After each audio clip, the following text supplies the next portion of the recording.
Well, good morning. It's great to be here on a Sunday, isn't it? How many generous people do I have out there today? Come on, I'm not going to take an offering, but yeah, okay, good. Like, okay, it's safe then. Because I was going to give money to the generous people. Never mind. I know churches have done that. They do like a reverse offering and just give out money one week and let people go and just see where they can invest and then come back and tell stories about that. We need to do that one Sunday. We'll talk about that. Well, we all love being generous, don't we? I mean, we would just like to have more to be generous with. And that's kind of the challenge that we're talking about in this series, is how do we get to the place, how do we live in a place of generosity? And even the phrase we've been using is an irrationally generous life. And a lot of times what you see modeled in Scripture is irrationally generous people, when it doesn't make sense, when it just doesn't look right on paper, but people take this risk of faith, obey God, and then incredible stuff happens. And that's what we want to see happen through Life Church.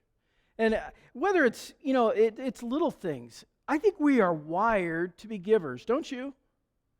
Because we love it. You watch the YouTube videos and you see somebody that does something nice, or, maybe it's giving away a popsicle at a parade, like at our Brownsburg campus this past week, or giving a child a hot dog at a sports camp, or a backpack that we're going to be doing in a few weeks.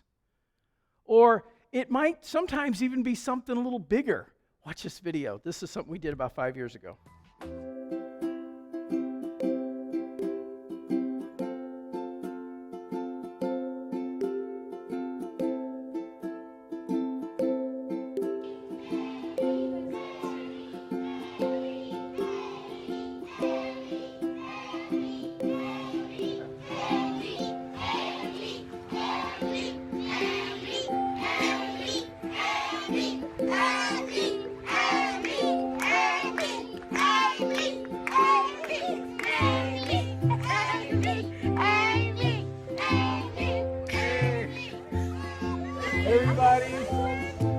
Amy, and we just wanted to honor our teachers because we love our teachers, and we picked Amy today. Okay. We love you. So we're just here to celebrate Amy. Okay. Is that all right? And you know what? One of the things that we thought we would do is, you got that bicycle, you drive it every day. We decided to upgrade your bicycle. Turn around, this is yours.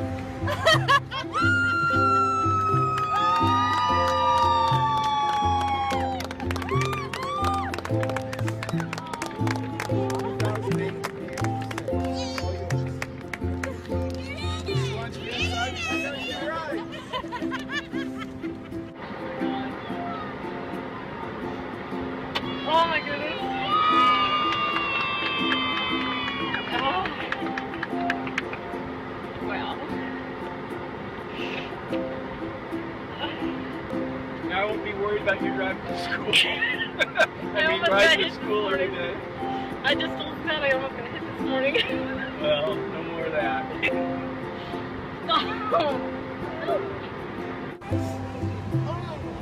So, once you put the windows down, drive it around the parking lot.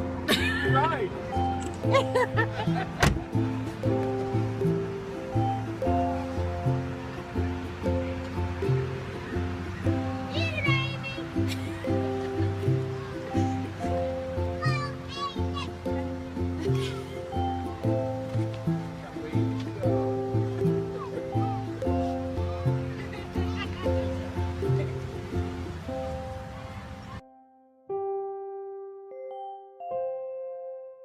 Isn't that awesome?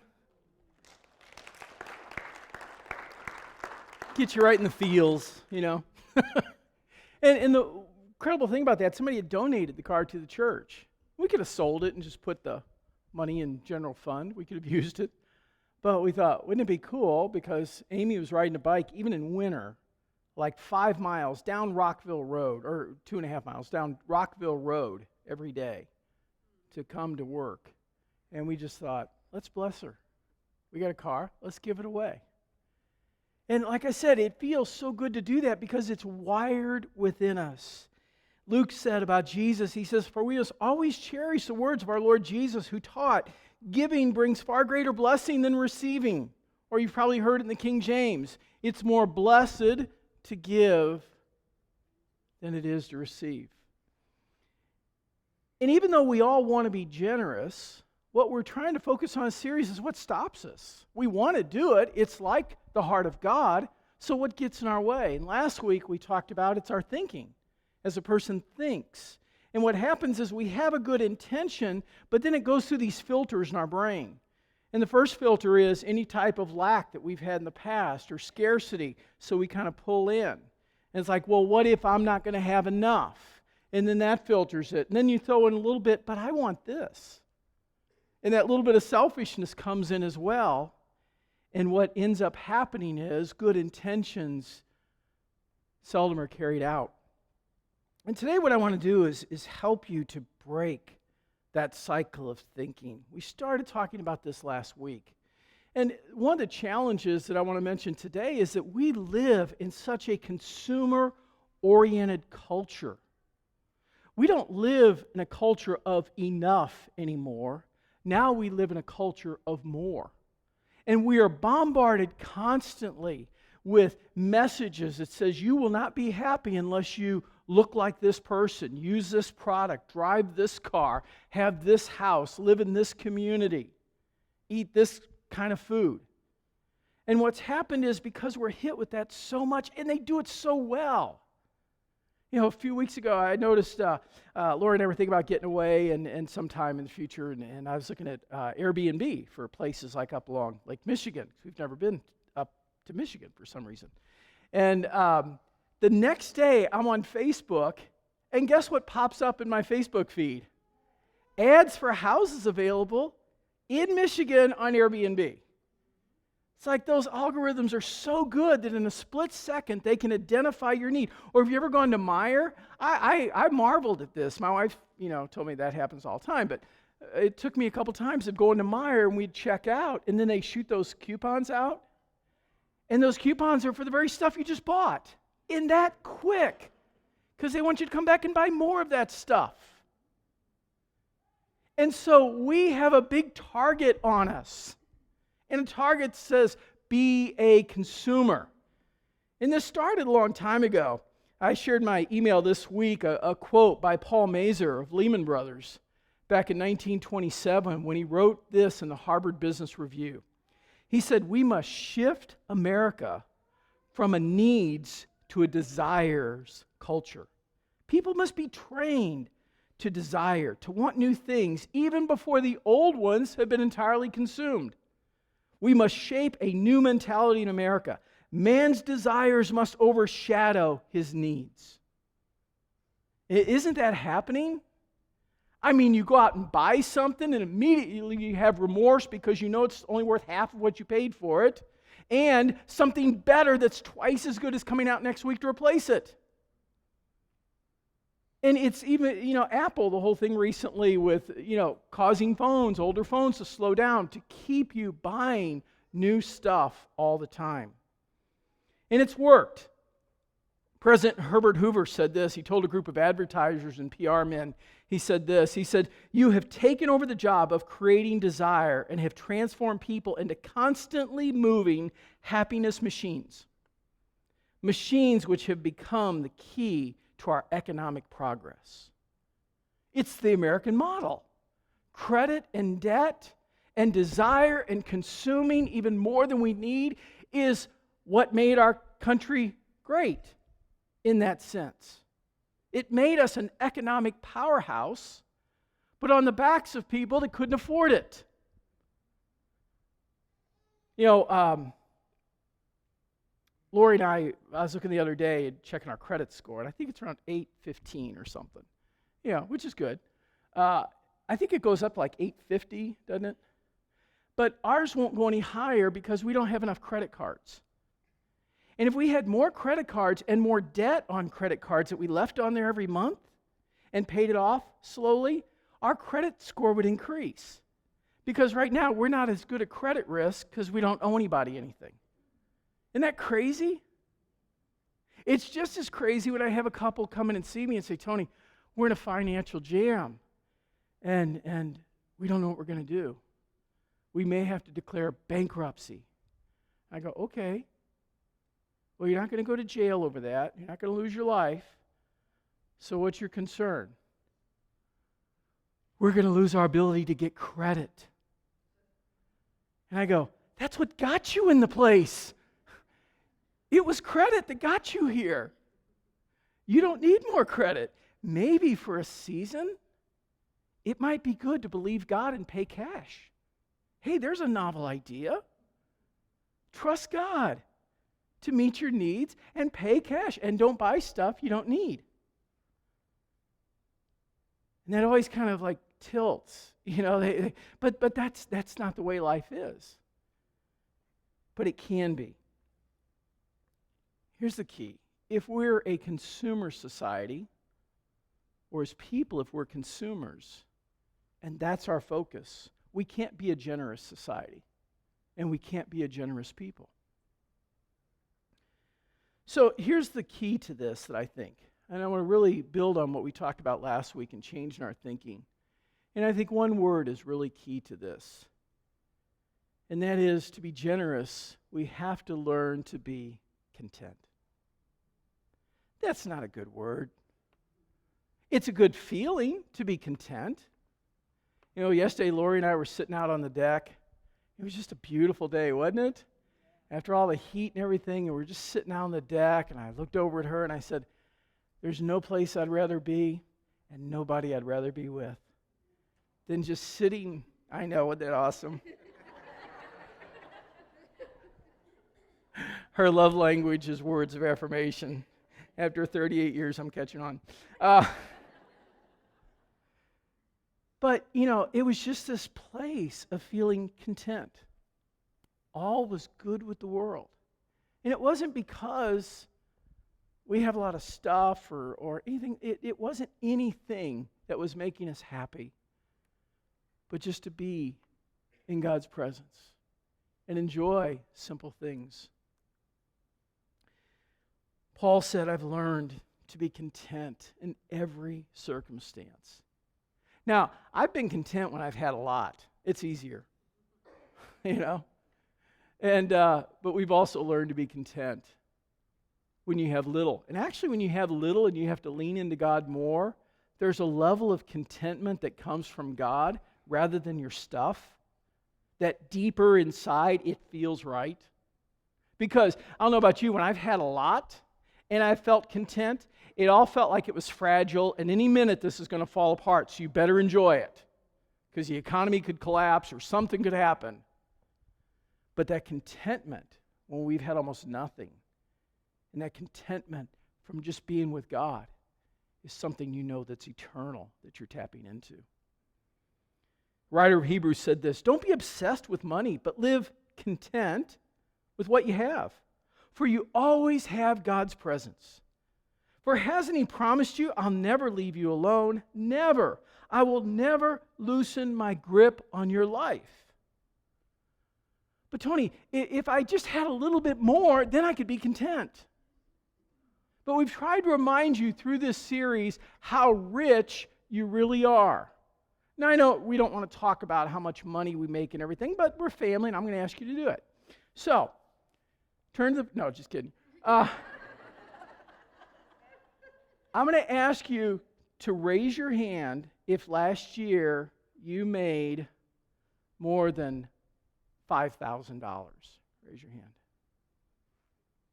Okay, see, that's pretty good. Do you realize that is equal to what half of the world's population makes in a year? $5,000.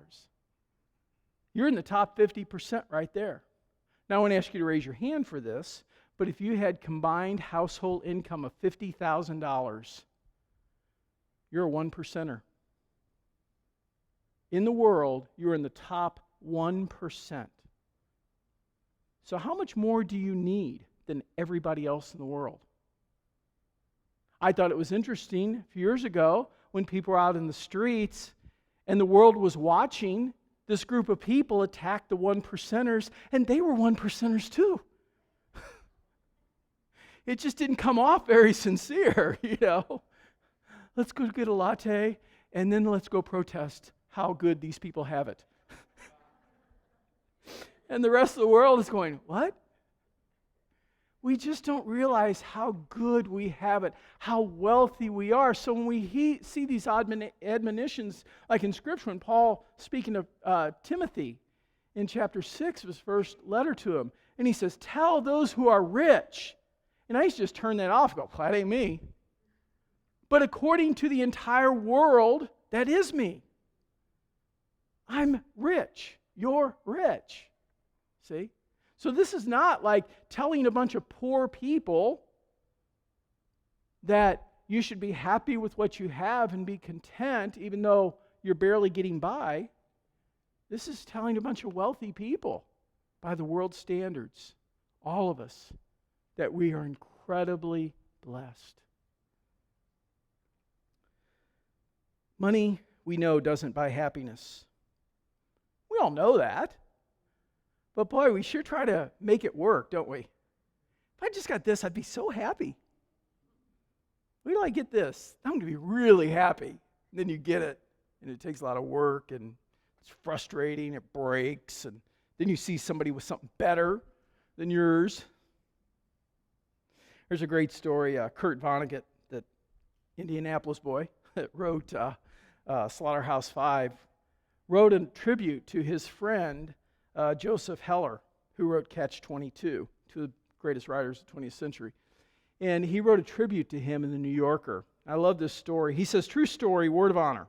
Joseph Heller, an important and funny writer, now dead, and I were at a party given by a billionaire on Shelter Island. I said, Joe, how does it make you feel that our host only yesterday made as much money as your novel, Catch-22, has earned in its entire history? And Joe said, I don't care. He says, I've got something he can never have. And I said, what on earth could that be, Joe? And Joe said, the knowledge that I've got enough. I've had an opportunity from being in business and connecting with a lot of people that were very successful. And there was always this drive for a little more, that always postponing happiness because if I just got a little more. There's a great classic story of a Mexican fisherman. He's by the beach and he's just come in with his catch and he's got these fish laid out. And this tourist from America comes by and he's got expensive sunglasses and a gold watch and he says, beautiful fish. How long did it take you to catch them? He says, a couple hours. He goes, well, why didn't you stay out and catch more? He goes, because that's enough to feed me and my family today. And he goes, well, what are you going to do with the rest of your day? He goes, my day typically goes, I sleep in, I get up, do a little fishing before it gets hot, come back, play with my kids, take a siesta with my wife. Then in the evening, I go into town, play music, have some drinks with friends, and then come home. I've got a pretty full life. And this businessman said, well, dude, I can help you. I've got an MBA. And if you would just fish a little bit longer, you could catch more fish. The guy says, yeah. And he says, with those fish, you could buy more boats. He goes, really? He says, yeah. And you could have 2 or 3 boats. And he says, wow. And he says, with those boats, you could actually develop more and hire more people and eventually have like a fleet of boats. And he goes, that could happen? He goes, yes, it could. And he said, then you could even bypass the middleman and work directly with the fish processors. He goes, I could do that? And he said, yes. He said, then who knows, at some point you could move to New York where I live, build your company even bigger, and then, he says, this is where it really gets good, you could take it public. And when you take it public, you will be a millionaire. The guy says, wow. How long would that take? The guy says about 20, 25 years. And he goes, wow. And he says, here's the best part. When you're a millionaire, you'll be able to retire to a small fishing village, be able to sleep late, fish when you want, take siestas with your wife, and in the evenings hang out with your friends and play music. You get the point. What are we driving ourselves for? What is that brass ring that's going to make us happy?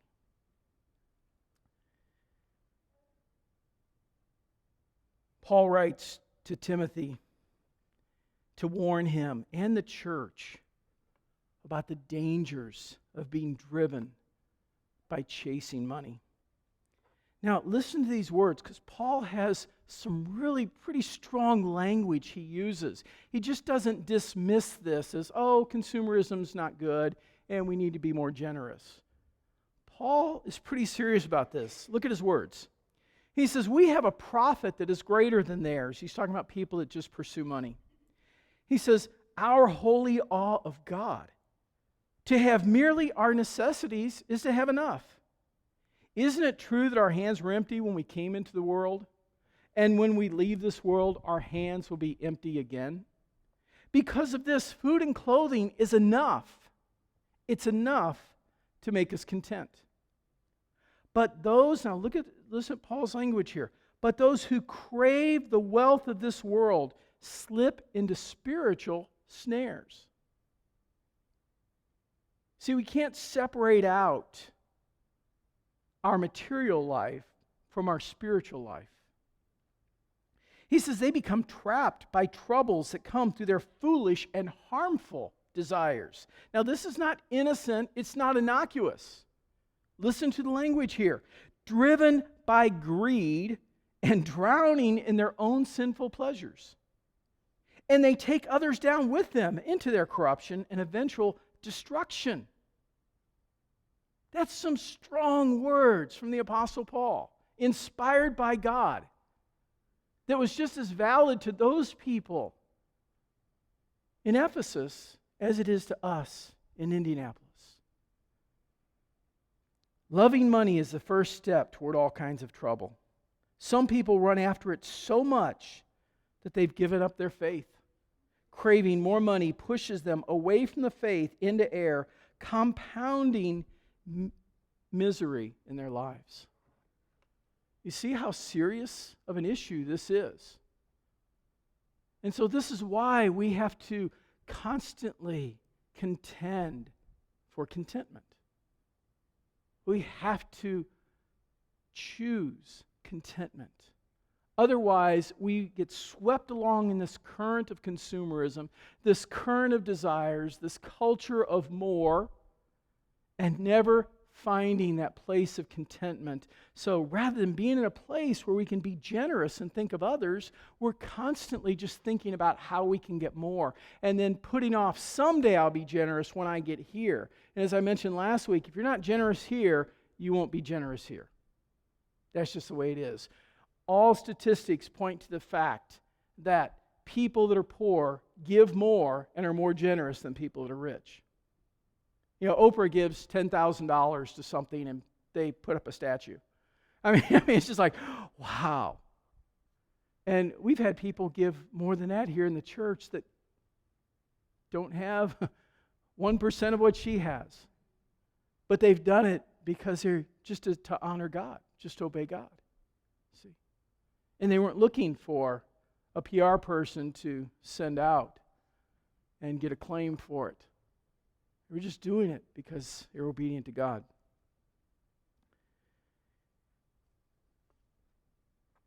I've watched so many people fall into this trap. And here's one of the ways it happens, and this is how our brains are wired to pursue money. I watch people that will get a job offer in another city or another state, and they immediately assume it's God. Why? It's more. And God wants us to have more, of course. So therefore, it must be God, and we move. Never a question. I'm uprooting my family. I'm taking them away from their spiritual family. good relationships, where they have connections, where we have roots, where we're settled. But we're going to go over here because it's a few dollars more. And if it's a few dollars more, well, of course, God wants me happy. And that's the logic they follow. They never come in, Pastor, would you pray with me about this? Because I want to make the right decision. I don't want to just chase money. I don't want to put my family in danger. So I just want to pray and make sure it's right. And it might be, and there's nothing wrong. God, I believe, really wants to bless us. But He wants to bless generous people. Quality of life doesn't have a price tag. You realize that? So when we get to this place where we live with contentment, we can become generous. And let me show you 2 ways that generous people give. Okay? Real quick. 2 ways generous people give. And when you have the resources, or when you choose to do this, you get more resources and you can do it more often. The first way that generous people give is spontaneously. They don't ask what they can afford. They ask God, how much can I give? It's all yours. So they live open-handed, open-hearted to God.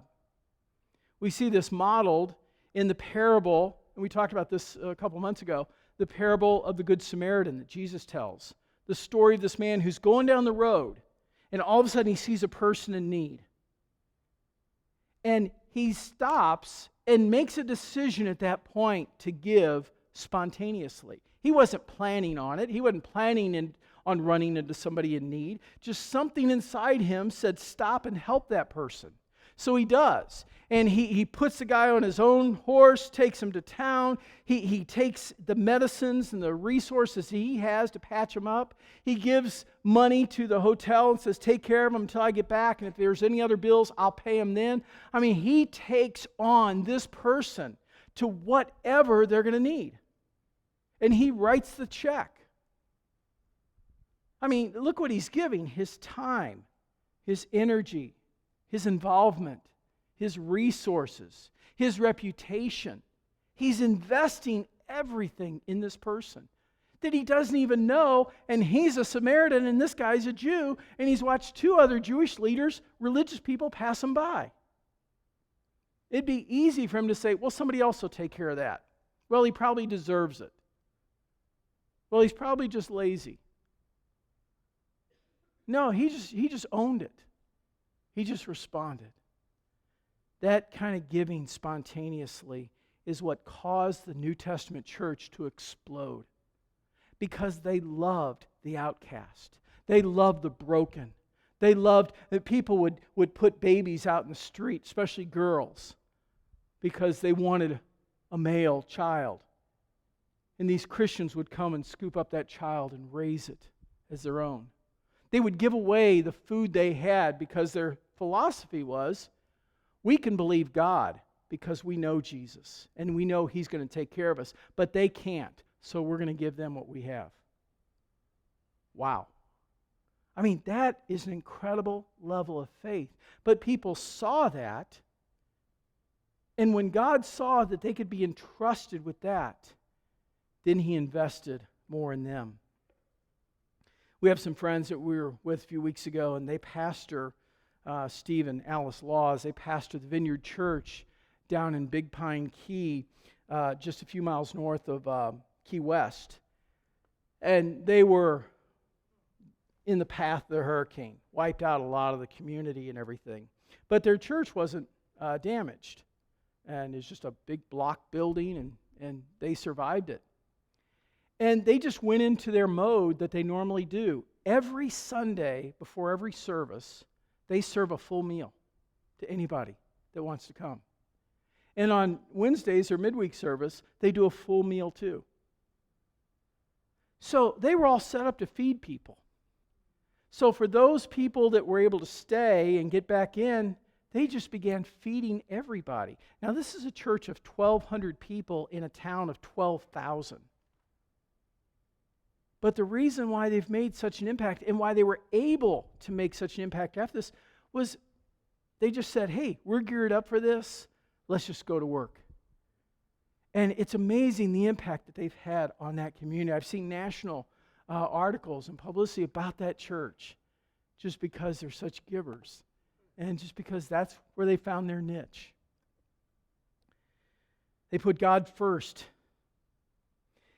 Secondly, we not only give spontaneously, but we give strategically. And that's what they were doing on a regular basis.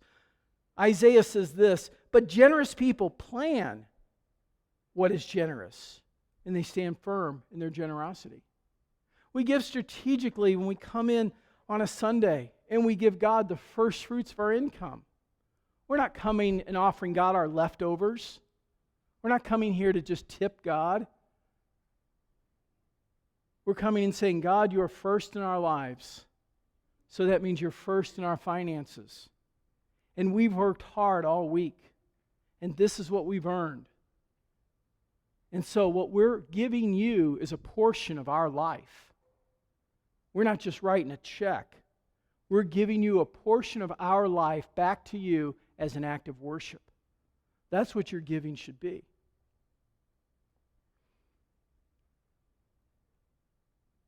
Jesus spoke these words.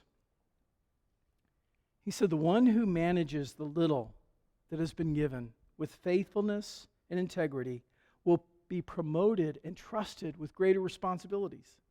But those who cheat with the little they have will not be considered worthy to receive more.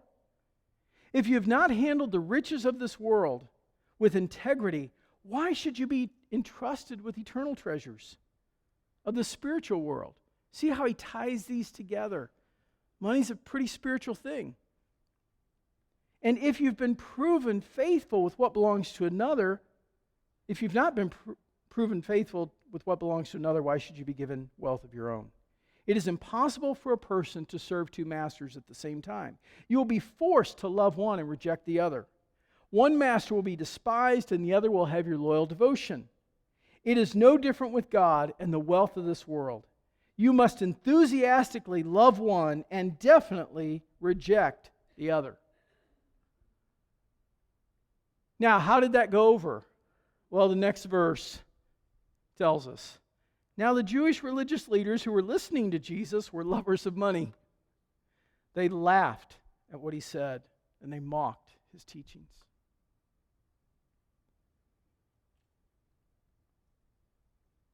I believe that this is something we have to get a handle on in our lives before we can really live out and grow into the image of Christ. Before we can have spiritual gifts and have the kind of ministry and impact that we want to have in that one part of our life, we're going to have to surrender this area. We're going to have to surrender to contentment, to trusting God. Because if our focus is constantly on how am I going to get by, how am I going to make enough money, why don't I have this, why can't I have that? If that's our focus, we're never going to have an ear toward God. We're always going to have a little bit of resentment, a little bit of disappointment. I want you to live in such a way that God can entrust you with true riches, that God can entrust you with wealth that will bless thousands of people. But it starts with being faithful with what's in our hands. As I said last week, you don't give to Vineyard Life Church. You give through Vineyard Life Church. And here's the wonderful thing. As you give strategically, we can give spontaneously. We can meet the needs in people's lives. We can do things in our community. And believe me, if you're ever around our staff, you know we get every penny out of every nickel. I mean, we do not waste a penny. We are frugal as we can be because we want to see lives impacted. And so I want to challenge you today. Would you just choose contentment? Would you ask God to help you in that area? Maybe there's some areas in your life that go back to when you were younger. I know people that go all the way back to their childhood, and they had some hungry nights maybe as a child. or maybe their parents went through some financial crisis, and inside of them it put this fear. It put this scarcity mentality that we talked about. And what I want to see is God free you from that. And sometimes we don't feel free, but we do what free people do. And then we begin to live out in faith what God's called us to be. And then pretty soon, that changes things in our heart. So this week, would you just be spontaneous? You're going to see needs this week because truth always gets tested. So this week, you're going to see opportunities to be spontaneous and bless somebody. And talk to God about giving strategically. Where should you invest? There are so many great things out there. Where should you invest your time, your energies, your resources? As you let Jesus come into that area of your life and truly be Lord over what He's already given you in your hands, you'll have the capacity for more. And I don't want you to just be content with a little. I want you to be generous, irrationally generous people. Because that's what Jesus was, and that's what He's called us to be. Amen?